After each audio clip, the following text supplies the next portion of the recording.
A Los Angeles judge has sentenced rap singer Tupac Shakur to 15 days in jails and 15 days on a Caltrans work crew for attacking his former boss on a music video set last year. Shakur co-starred with Janet Jackson in the movie Poetic Justice. And the kids, teens, and preteens do spend a lot of time just hanging out. They are angry and say there are no other opportunities. Black people in Sunnydale can't get jobs, so the only thing they can do is probably just turn to dope. They ain't getting no good jobs. That's why everybody on crack, because they can't get a job. They can get a job, they wouldn't be on crack. That's how they make a living fast, you know, make money fast, have things. The kids say they see little hope for the future. Many drop out of school. Throwing rocks at muni buses, they say, just comes with the territory. We hanging out, we ain't doing nothing, and then the bus drivers, they come through, they say we break things, we break the windows, and that's not true. That be them little kids, 12-year-olds throwing rocks. You know that's gonna happen anyway over in the projects. In the Sunnydale projects, where police officers are seen as the enemy, where the kids have no gym to shoot baskets, where drugs are a way of life, and where muni buses now receive police escorts. In San Francisco's Sunnydale projects, Mike Kelly, News Center 4. It is the ages of the accused, 14 to 17 years old, and the horror of their alleged crimes that has caused a furor. A woman jogging in New York Central Park last Wednesday night, raped and nearly beaten to death. To understand is to forgive.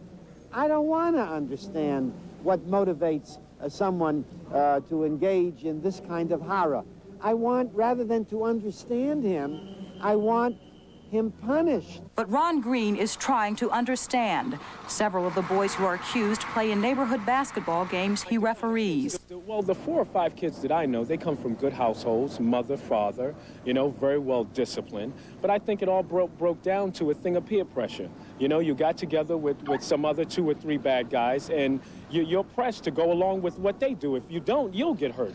The youth told police they were out wilding, looking for trouble.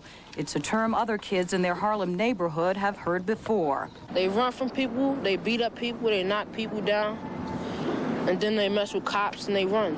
Like the word wild, wild means untamed. So if a person is untamed, that means they wild. So people just, you know, slanged it up and said wildin'. Means you're bugging.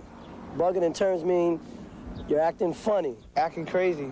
Go loose and have so fun. Ron Green thinks part of the problem is that society has neglected these children. There are too few constructive activities for them. These kids want excitement, and that's excitement to them. Instead of sitting on the bench doing nothing, they'd rather go out in the park and do harm to other people. And if you live in a neighborhood in which the stronger prey upon the weak, then that becomes, quotes, normalized. I think that white America has no conception whatsoever about what the experience and the violent experience is of everyday racism. That they letting out all the anger on somebody else. The woman who suffered the mob's attack remains unconscious.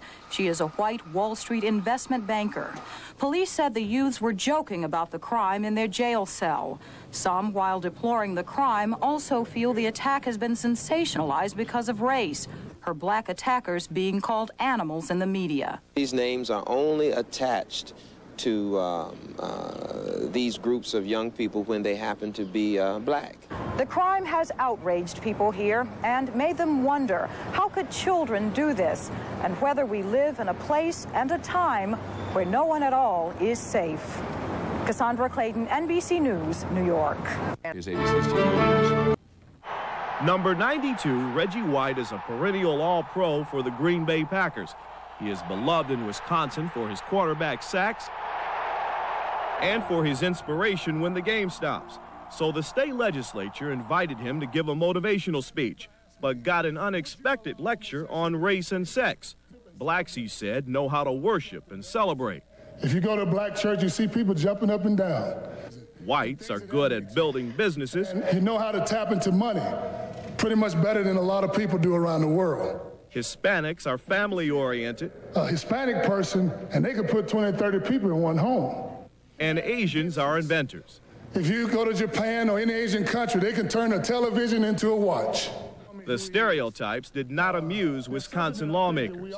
Even though he's a great American hero, he said some things that were inappropriate. But it was White's comments on homosexuality that drew the most criticism. People from all different ethnic backgrounds live in this lifestyle.